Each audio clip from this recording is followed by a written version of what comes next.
What's up, I'm Troubleshoot. In this quick video, I've got a solution for you if you've got the Invalid Gaming Services error in Forza Horizon 6 that's preventing you from playing the game. The solution is very simple. Just hit start, type in store, and open up the Microsoft Store. Inside of here, under the library in the bottom left, down here, you'll see all of your installed apps and available apps. Search for Gaming Services here, and you'll see it likely installed, or if it's missing, just hit install on the far right to go ahead and download it. If you search for Gaming Services and it's not here at all, you'll find a link in the description down below to this helpful article here. All you need to do is click this link, Gaming Services Microsoft Store app, which should open up the Microsoft Store app directly to the Gaming Services page where you're able to click install and get things going if it was missing for you. If you've already got Gaming Services installed, but an update is required, on the same library page, search for it and then choose update over here.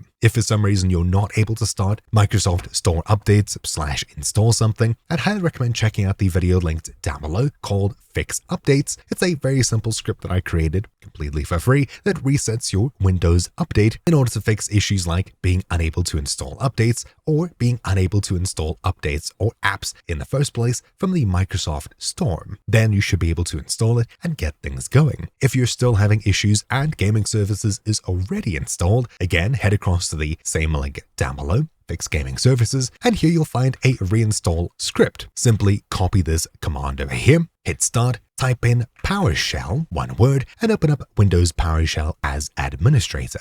Simply go ahead and paste the command into here, then hit enter, and it'll automatically uninstall the Microsoft Gaming Services program from your system, where you're then able to download a fresh copy and reinstall it completely. You can click this link here once more to reopen the Microsoft Store app, which takes you straight to the Gaming Services section, where you can install it here once more officially from Microsoft. That's it. Once you've either updated it, installed it, or reinstalled it, things should be working properly, and you're able to fire up Forza Horizon 6, where you can then go ahead and enjoy the game as you've been hoping. Anyways, that's it. Hopefully you found this video useful. Thank you for watching. Mine's been Troubleshoot, and I'll see you all next time. Ciao.